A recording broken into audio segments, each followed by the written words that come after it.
In 1974, a school bus full of children vanished on the way to a field trip. Last week, it pulled into town. The storm had rolled in quickly, swallowing the horizon with sheets of rain. Sheriff Daniel Mercer was on patrol, easing his cruiser down the slick roads of Hollow Creek when his radio crackled to life. "Sheriff, you might want to get down here. Main Street. Near the old train station." The voice of Deputy Clara sounded tight, uncertain. Mercer frowned. That tone meant trouble. By the time he arrived, the storm had thinned to a drizzle, leaving the streets shining like black glass under the lamplight. Several townsfolk stood huddled together, their faces pale, whispering like they were in church. Clara was there too, flashlight trembling slightly in her hand. And then Mercer saw it. Parked perfectly in front of the abandoned train station was a yellow school bus. Not a modern one, either. This was the old boxy kind, rounded edges, chrome mirrors dulled with rust, headlights dim but burning steady. The paint was faded, flaking, but across the side in peeling black letters read, "Hollow Creek Elementary." Mercer's stomach dropped. He hadn't seen that name in decades. The elementary school had been shut down years ago after a fire gutted half the building. And this bus, this exact bus, was supposed to be gone forever. "Sheriff," Clara said quietly, "you know what this is, don't you?" He didn't answer. He couldn't. But he remembered. Every single person in Hollow Creek remembered the story, whether they wanted to or not. In 1974, bus number 27 left Hollow Creek Elementary with 32 children and one driver. They were headed to a field trip at a history museum 2 towns over. They never arrived. No wreckage was found. No skid marks. No bodies. No bus. The entire class, gone. It became the town's darkest wound, one that never healed. And yet here it was. Bus number 27. Parked on Main Street. Waiting. Mercer approached cautiously, hand hovering over the grip of his revolver, though he felt stupid for it. What was he going to do, shoot a bus? The door hissed open as he got closer. Not like someone inside had pulled the lever. It just opened. Inside, the bus was lit with a faint green glow, flickering like old fluorescent bulbs. Rows of seats stretched back into the gloom. And in those seats, "Jesus Christ," Mercer whispered. Children. They were all sitting there. Boys and girls in neat rows, facing forward, silent as statues. Their clothes were old-fashioned, flared pants, plaid skirts, turtlenecks in colors that had gone out of style decades ago. The kind you'd see in faded yearbooks. In their faces, they looked exactly like the photographs Mercer had seen from the missing persons files. Not older. Not decayed. Just children. As if it was still 1974. A little boy near the front slowly turned his head toward Mercer. His lips moved. No sound came out. Then another child, a girl with long braids, turned too. Soon all of them were facing him, 32 pairs of wide, glassy eyes. The bus driver was slumped over the wheel, cap pulled low, hands still gripping it tight. "Sheriff," Clara's voice trembled from behind. They're not alive, are they?" Mercer wanted to say no. God, he wanted to. But something in the way those children stared, they didn't blink. They didn't fidget. They were waiting. And then, in unison, they all spoke. Not loud, not shouted. But perfectly synchronized. "It's time." The words rolled through the bus like a cold wind. Mercer staggered back a step. Clara gasped, nearly dropping her flashlight. The bus door hissed again, this time swinging wider, like it was inviting them in. And through the hiss of the rain, Mercer swore he heard something else. From the direction of Hollow Creek High School, less than a mile away, a faint, distant bell. The graduation bell. But graduation wasn't until next week. And the sound was getting louder. The bell rang again. Not a clear, cheerful chime, but a low, distorted toll that rattled in Mercer's bones. He turned sharply toward the sound. Hollow Creek High sat in the distance, its brick silhouette looming against the stormlit sky. But no lights burned in its windows. The building should have been dark, locked up tight. Yet the bell kept tolling.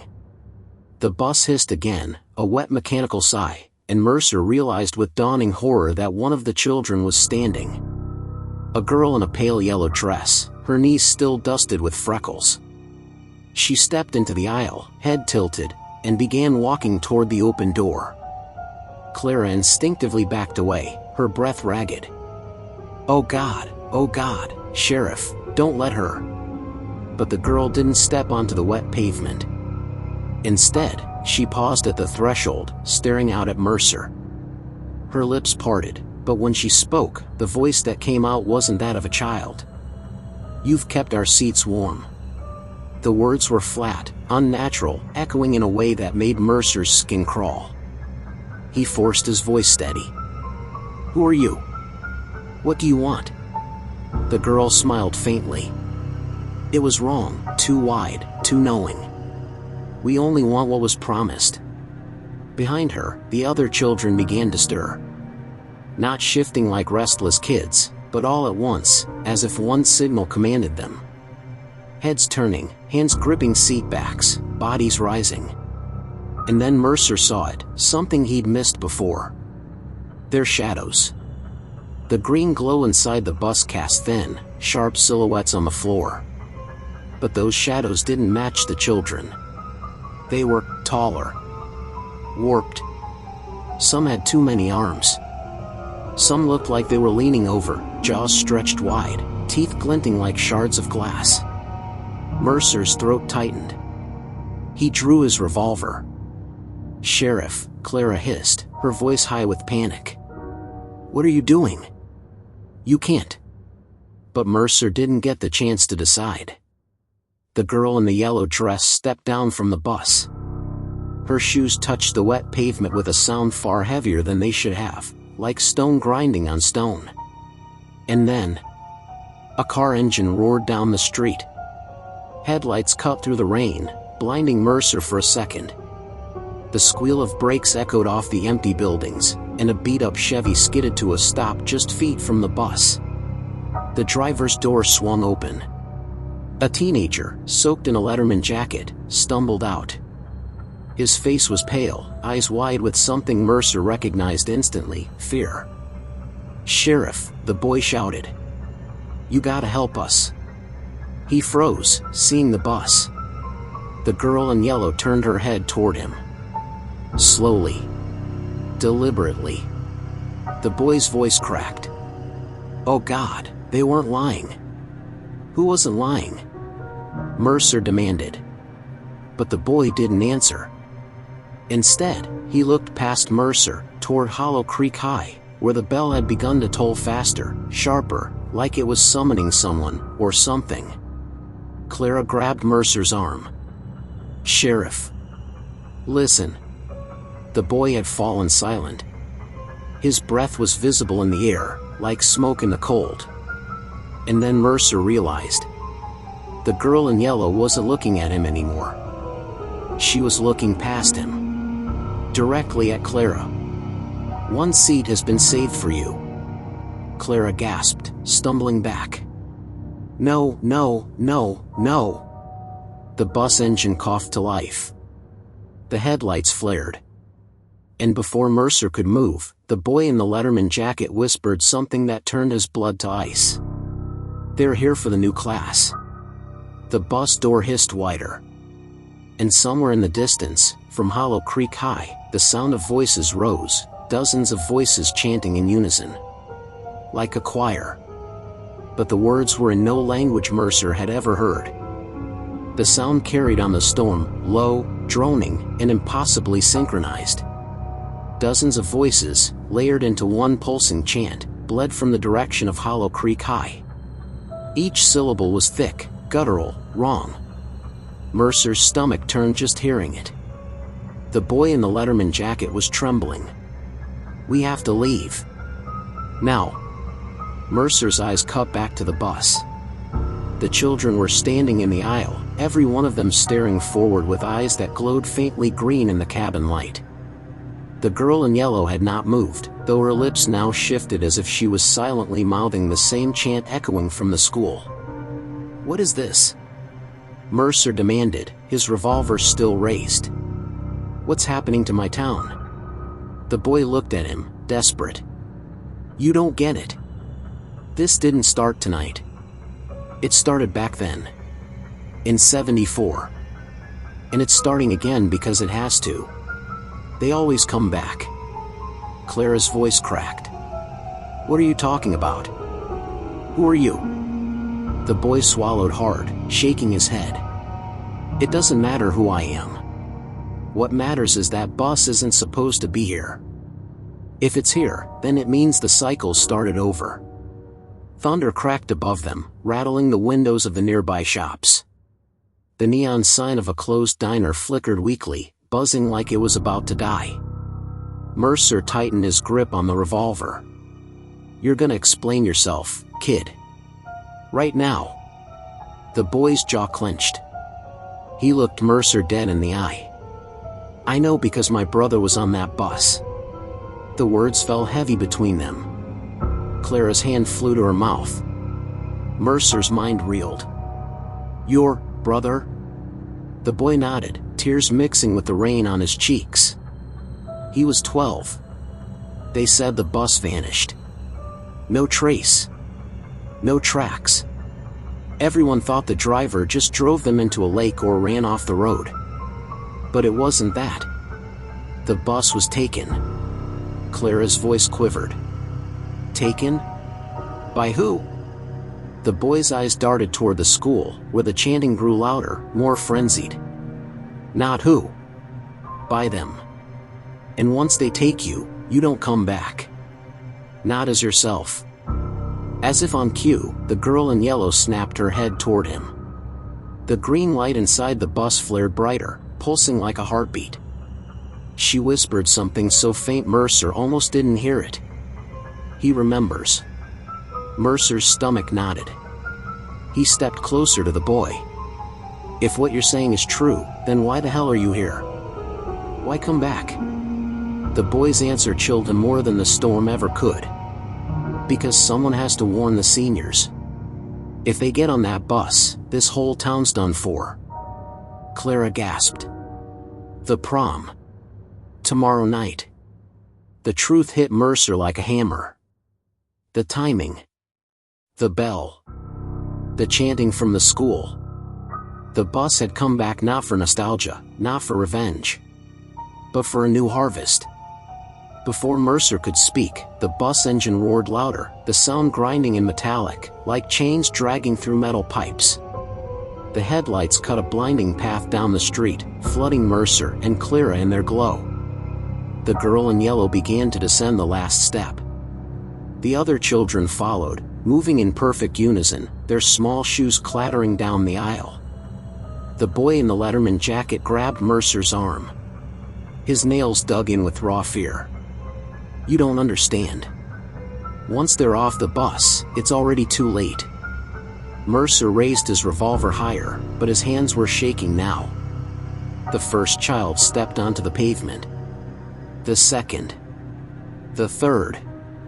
And with each one, their shadows grew darker, longer, stretching unnaturally across the ground until they reached Mercer's boots. Clara whispered, "Sheriff, they're shadows. They're not children anymore." The chanting from the high school stopped all at once. The silence was worse. Because in that silence, every child on the bus turned their heads at the same exact time, toward Mercer, Clara, and the boy. "Ride with us." The storm winds howled, and the bus door slammed shut behind them with a deafening hiss. The children were no longer inside. They were here. The rain thrashed against the empty streets, a torrential roar that swallowed everything except the sound of small footsteps. Dozens of them. Mercer's chest tightened. Clara clung to his sleeve, her breath ragged, eyes wide with terror. The boy in the Letterman jacket was whispering something under his breath, a prayer, maybe, or a mantra to keep from unraveling. The children spread out across Main Street, their pale faces tilted up toward the sky, mouths opening soundlessly. Their eyes glowed that sickly, unnatural green. Mercer raised his revolver, but he knew it was useless. You couldn't shoot what didn't belong in this world. Clara's voice cracked. Sheriff, what do we do? The boy grabbed her arm. We get to the high school. Now.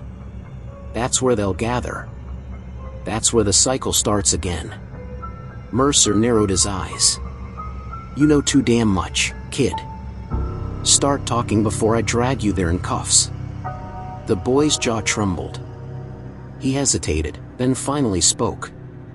My name's Ryan. My brother Daniel was on that bus.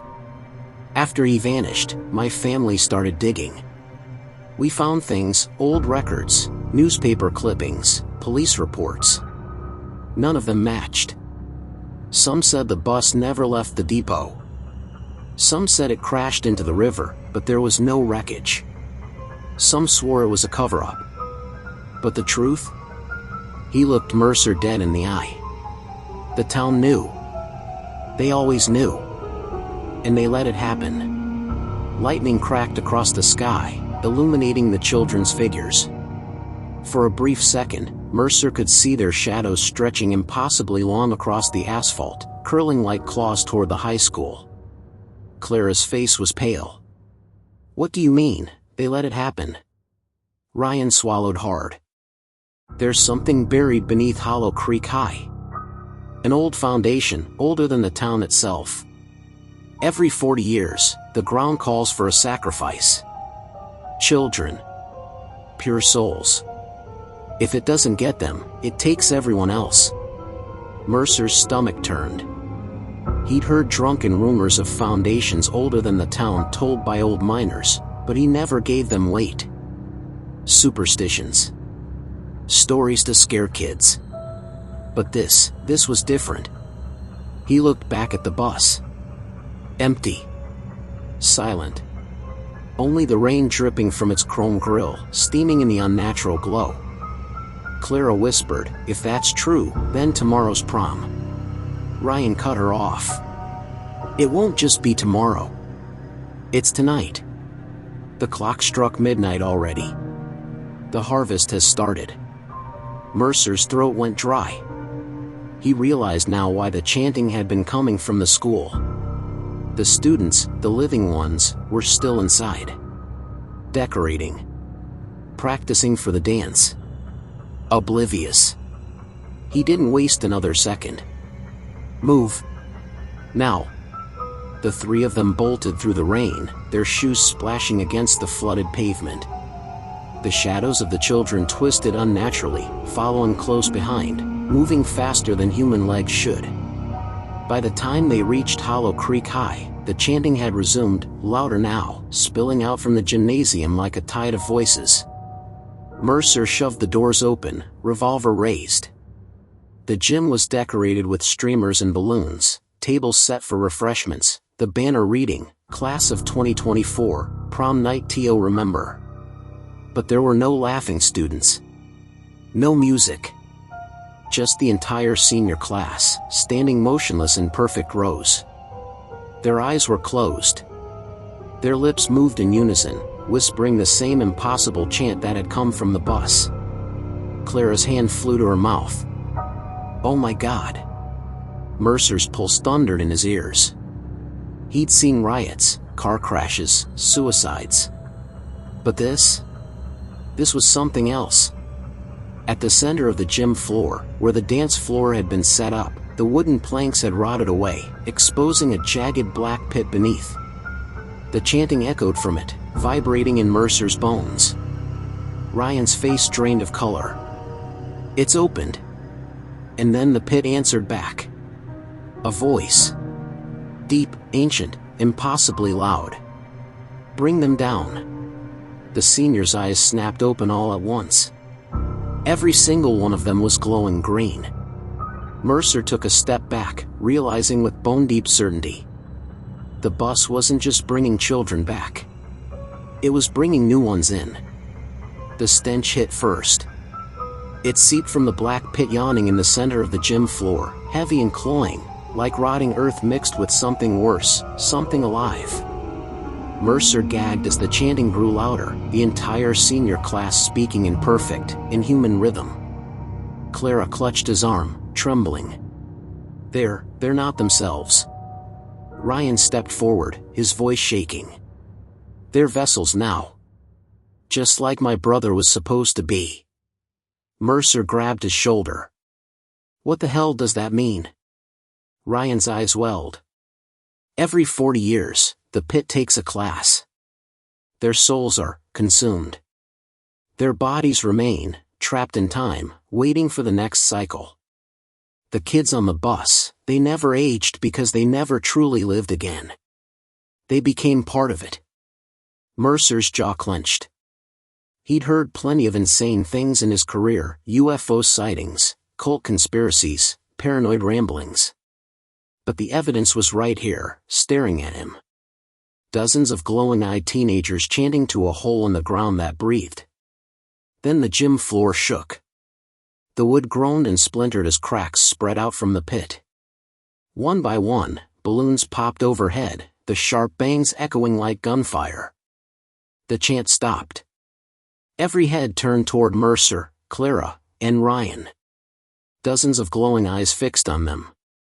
Then, in unison, the seniors smiled. Mercer raised his gun. His hand was steady, but his heart thundered so loud he couldn't hear his own breath. Back up. All of you. Not a single one moved. Instead, one girl stepped forward. She wore a sequin prom dress, her corsage still pinned to her wrist. Her skin was gray, her hair damp and clinging to her face as though she had just climbed from water. Her voice was soft, sing-song. We've been waiting for you, Sheriff. Mercer froze. You don't know me. The girl tilted her head. Oh, but we do. You were supposed to be on the bus that day. Clara gasped. Mercer's chest tightened like he'd been punched. No, he muttered.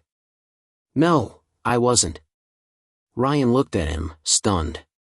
Sheriff, what is she talking about? The girl's smile widened, impossibly, stretching her cheeks. You begged your mama not to let you go. You got sick that morning, didn't you? The others went without you. We remember. Mercer staggered back. His stomach turned to ice. The memories he had buried clawed their way to the surface, the field trip permission slip he never turned in, the way his classmates waved from the windows of the bus as it pulled away, the gnawing guilt he carried but never spoke about. Clara whispered, You were supposed to be one of them. Mercer gritted his teeth, forcing the past back into its grave. Doesn't matter. I'm here now. And I'm stopping this. The ground rumbled again, the pit widening. From the darkness below, a shape began to rise, massive, shifting, wrong. The students dropped to their knees, heads bowed, arms stretched toward it. Ryan's voice cracked. It's coming through. Clara gripped Mercer's arm so hard her nails dug into his skin. We have to run. But Mercer couldn't move. He stood rooted, staring as something clawed its way out of the pit, a skeletal hand, impossibly long fingers tipped with jagged black nails, pulling its bulk closer to the surface. The girl in the sequin dress turned her glowing eyes back to Mercer. Welcome home, Sheriff. It's been waiting for you. The hand slammed down on the gym floor, cracking the hardwood. Dust rained from the rafters. And Mercer realized with cold certainty. This wasn't just about saving the kids. This was about him. The creature heaved itself upward, its body a shifting nightmare of bone and shadow. Its form never stayed the same, rib cages melted into wings, faces rippled across its surface only to sink back into the void. The gym reeked of wet soil and iron, and the temperature dropped so sharply Mercer's breath came out in mist. The students knelt, their eyes blazing brighter, chanting again in a low, guttural hum that seemed to come from the pit itself. Mercer raised his gun. He fired a shot straight into the thing's chest. The bullet hit, but instead of piercing, it sank into the shadowed flesh like a pebble dropped into tar. Ripples spread outward, and then, the bullet spat itself back out. It clinked on the gym floor at his feet. Clara screamed. Ryan yanked her behind the bleachers, but Mercer stood frozen, the echoes of the shot still ringing in his ears. The girl in the sequin dress stepped forward again, her smile unnaturally wide. "It cannot be killed," she whispered, voice carrying over the chant. "It can only feed." Mercer's throat was dry, but he forced words out. "Feed on what?" Her eyes flared white-hot. "On what was promised. A class, every 40 years. But one escaped." She pointed at him. "The one who was meant to ride the bus." Clara turned to him, horror on her face. "Sheriff, it's you. You're the missing piece." Mercer's stomach lurched. All these years, he had carried guilt for skipping that trip. Now, he realized it wasn't guilt, it was survival. His absence had broken the cycle, left the creature incomplete. And now it wanted him back. The gym floor cracked wider, chunks of wood tumbling into the pit. The thing dragged itself higher, its grotesque body blotting out the overhead lights. Its shadow swallowed Mercer whole. Ryan shouted from behind the bleachers, "There's got to be a way to stop it. If it wanted you dead, you'd already be gone. It needs you alive." Mercer's mind raced. Ryan was right. If the thing wanted to consume him, it wouldn't be waiting, it was summoning him. Drawing him into the cycle to make itself whole. The girl in the prom dress began to hum, the melody warped and off-key, like a nursery rhyme sung backward. One by one, the other students joined, their voices rising until the gym vibrated with sound. Clara grabbed Mercer's arm. "We can't fight it. We have to run." But Mercer shook his head. His eyes were locked on the shifting, skeletal faces rippling across the monster's body. He recognized them. Every single one was a classmate. Kids he had played ball with. Kids who had teased him, shared lunches, signed yearbooks. Their frozen, screaming faces melted in and out of the creature's form, their mouths moving in silent agony. And then, he saw another face. His own. Younger. Pale. Eyes wide with terror. The creature was showing him what he would become. Mercer staggered back, bile rising in his throat. The girl's voice rang out like a bell. "Step forward, Sheriff. Your class is waiting." The monster bent low, its gaping maw opening wider than its body should have allowed. The air around Mercer pulled forward, sucking toward that darkness like gravity itself. Clara clung to him, screaming, "Don't go." Ryan's voice cracked, desperate, "Sheriff, there has to be another way. We can close it, if we send it back." But Mercer couldn't hear them. The pull was too strong. His boots slid across the floor, dragging him inch by inch toward the pit. And as the creature's breath washed over him, hot, sour, alive, he heard a chorus of voices inside his head. They weren't just calling him. They were begging. "Join us, finish what was started." The floor gave way beneath his feet. Mercer fell, straight toward the pit. The gym vanished the instant Mercer fell. One heartbeat he was clawing at the splintered floorboards, the next he was swallowed whole by blackness. It wasn't falling in the way gravity worked. It was more like being pulled through layers of fabric, each one colder, thicker, and heavier than the last. His body wasn't tumbling, it was being dragged. And then, impact. Mercer hit the ground hard, rolling onto dirt that was damp and spongy beneath his palms. The air was suffocating, heavy with mildew and rot. He staggered up, flashlight trembling in his hand, and swept the beam across the space. What he saw made his blood run ice cold. He was standing in a cavern, its walls carved with names. Thousands of names. The letters glowed faintly, like they were etched in fire. As his light passed, he recognized them: class rosters, graduation years. 1934, 1974, 2014, and many more. Each year had dozens of names beneath it, entire graduating classes. And in the center of the cavern sat the bus. The yellow paint was faded, streaked with rust, but it was unmistakable. The same one from the photographs.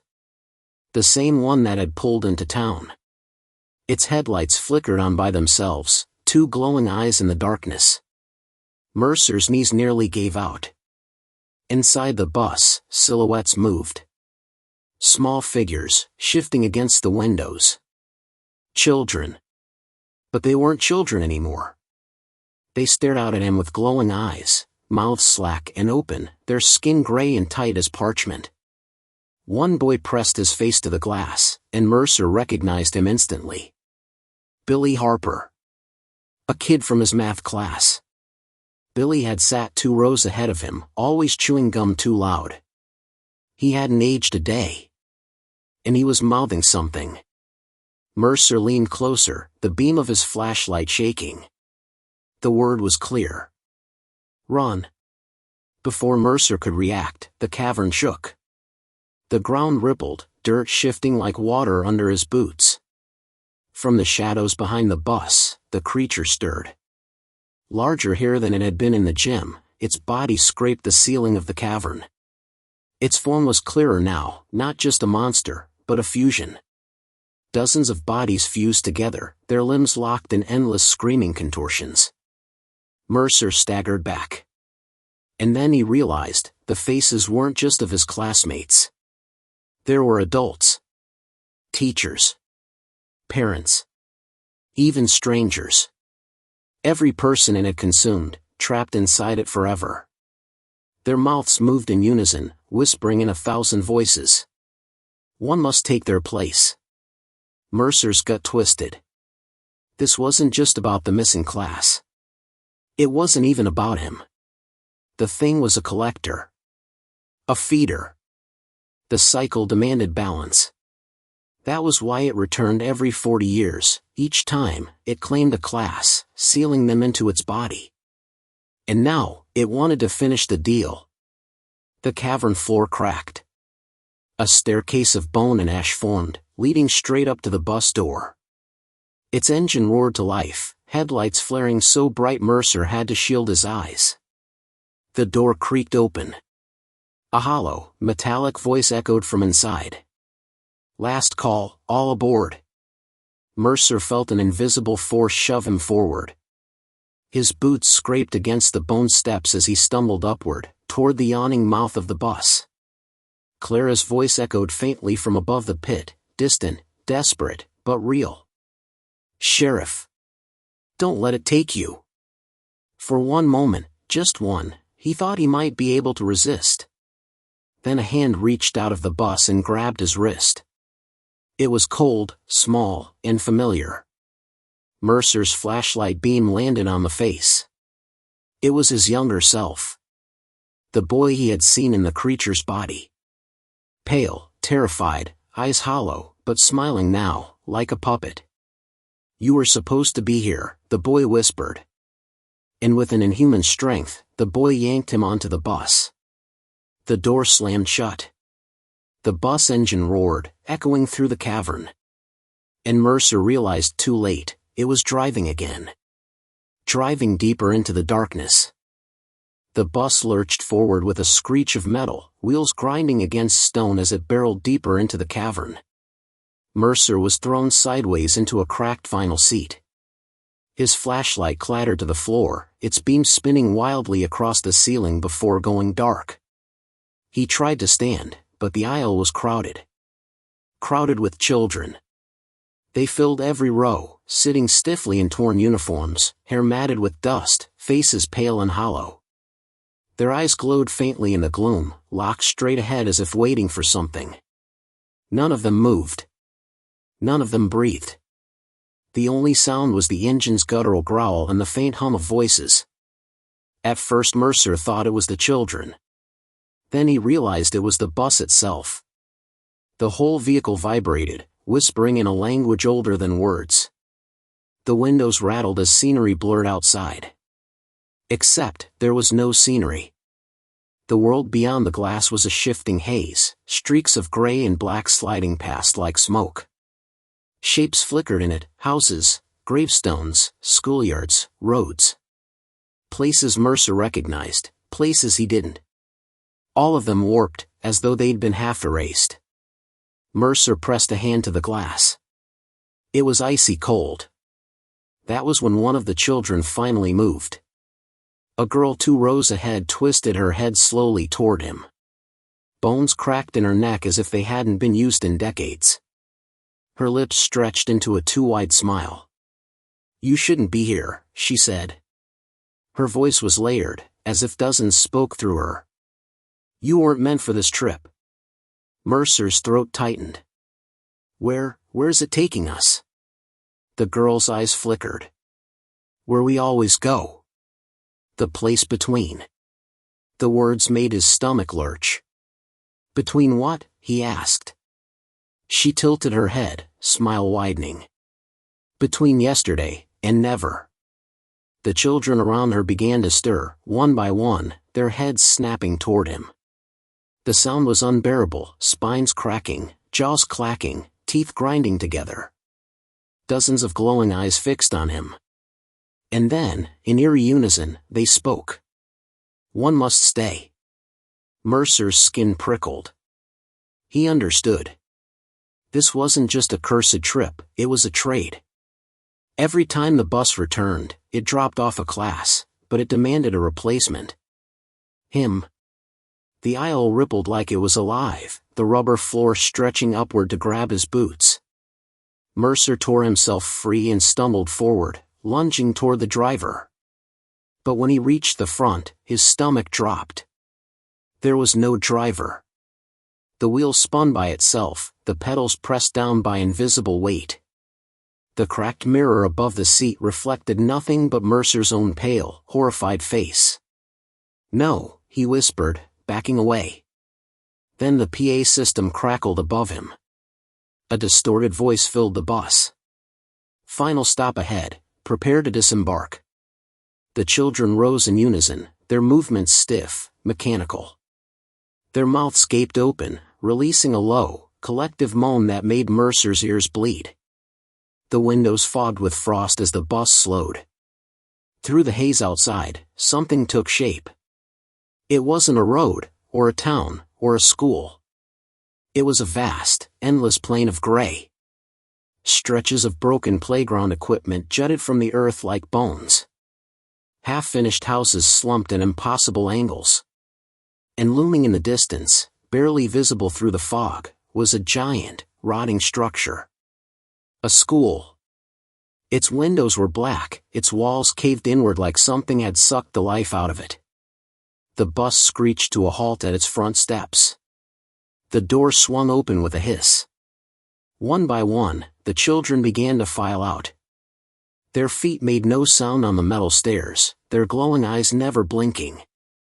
And then Mercer heard it again. The voice of his younger self. From the back of the bus, the boy stood waiting, pointing straight at him. "You belong here." The others froze, turning toward Mercer, waiting. The choice was clear, either follow them out, or find a way to escape before the bus drove off forever. The air outside the bus hit Mercer like a wall of ice. He stumbled down the steps, his breath clouding in the gray fog that clung to the ground. The world smelled of mildew, ash, and something faintly metallic, like rust, or blood. The children filed past him in perfect silence, their glowing eyes fixed on the rotting building ahead. The school loomed impossibly tall, its broken windows gaping like empty eye sockets. The doors hung crooked, groaning on their hinges, but somehow stayed wide enough to welcome the returning students. Mercer swallowed hard. Everything in him screamed run. But the boy, his younger self, was still standing at the bus's last row, watching him through the open door. "You won't leave," the boy said, his voice echoing inside Mercer's skull even though his lips barely moved. "You can't." Mercer forced his legs to move, but instead of following the children, he circled the side of the school, desperate for another way out. The fog clung thicker here, curling around his ankles like hands. The walls of the school pulsed faintly, as though the whole building were breathing. He pressed his hand to the brick and snatched it back instantly. The surface was warm, almost feverish. A sound rose inside, the faint, distant ring of a bell. Mercer froze. It wasn't just ringing. It was calling his name. Mercer. Mercer. The fog swirled, and for a moment, he wasn't standing outside anymore. He was back in a classroom. His classroom. Chalk dust floated in the air, desks lined in neat rows. The smell of floor wax and pencil shavings filled his nose. But the students in those desks were wrong. They all sat facing the blackboard, spines bent unnaturally, heads bowed at angles that would have broken a human neck. Their hands gripped pencils so tightly that the wood splintered. And then, slowly, all at once, they turned. Dozens of pale faces stared at him. Their mouths opened in unison, wide enough to split the skin at the corners. "You're late," they said. Mercer staggered backward, slamming into the chalkboard. The walls rippled around him like wet paper. He wasn't just seeing the school, he was inside it now. The children rose from their desks, their movements jerky and wrong. Their chairs screeched across the floor.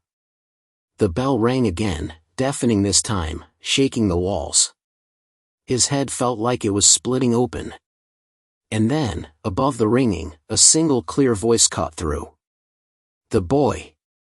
You'll take attendance now." Mercer's stomach dropped. On the teacher's desk lay a yellowed attendance sheet. His name was at the bottom, the ink still wet. "No," he whispered. "No, I'm not part of this."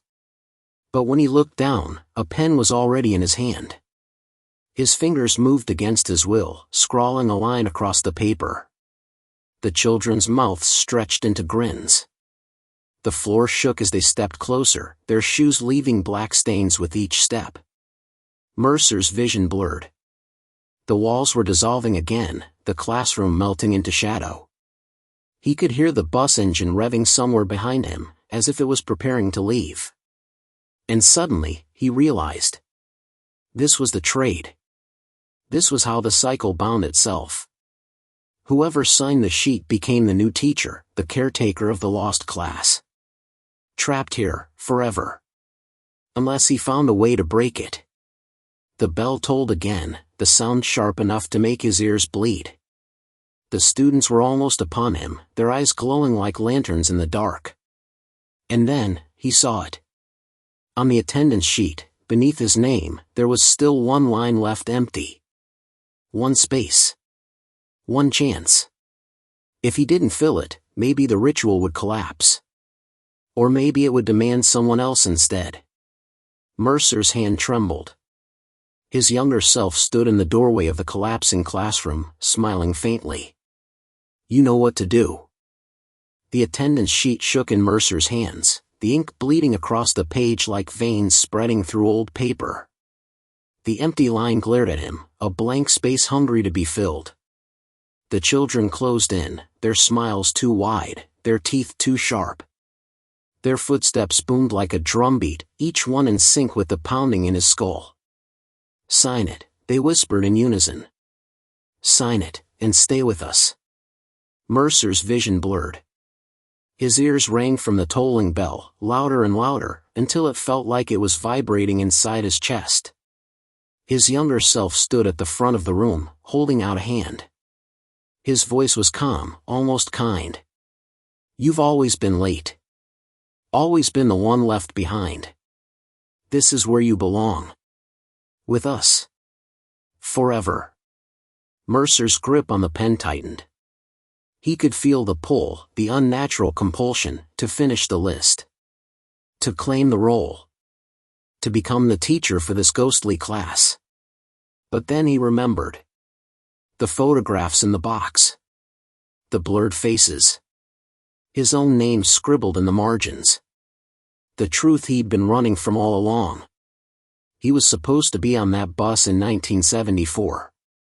His parents had pulled him out at the last minute, an ear infection, a fever, something small and meaningless at the time. He was the only one who never boarded. The only one who escaped. And now the class had come back for him. To finish what began decades ago. The bell rang again, shaking the room. The last line of the sheet rippled, the ink already forming the first letter of his name. "No," Mercer whispered, his teeth clenched. "I don't belong to you." The pen in his hand burned hot, searing his skin. He dropped it, the clatter echoing like thunder. Instantly, the children shrieked, a sound like tearing metal. Their faces twisted with fury, eyes glowing brighter. The classroom walls rippled violently, cracking open to reveal the black void beyond. The younger version of himself stepped closer, his expression darkening. "If you won't take your place, then someone else must." And then Mercer understood. The ritual didn't need him. It needed someone. One last name. One final passenger. He spun toward the attendance sheet. His vision cleared just long enough to see the blank line shimmering with possibility.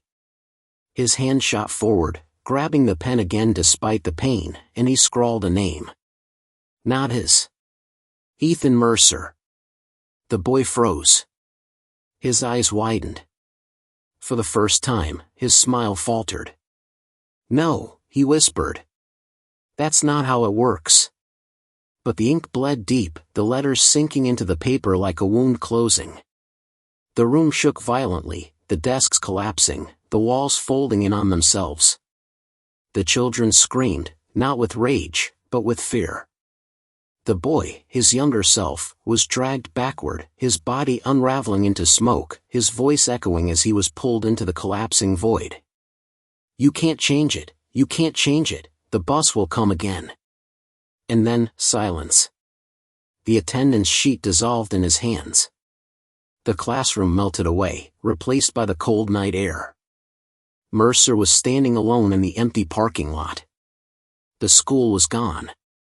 The fog had lifted. In the distance, the faint rumble of an engine faded into nothingness. The bus was gone. For now. Mercer staggered home, his body trembling, his mind racing. Had he broken the cycle? Or had he simply passed the burden onto his younger self, trapping him in the nightmare forever? He sat at his desk, staring at the cracked photo of his class from 1974. For the first time, his face was no longer blurred. But in the corner of the picture, barely visible in the shadows, the outline of the bus lingered, its headlights burning faintly. And in the silence of his apartment, a sound whispered through the walls, soft and distant but unmistakable. The low, steady hum of an idling engine.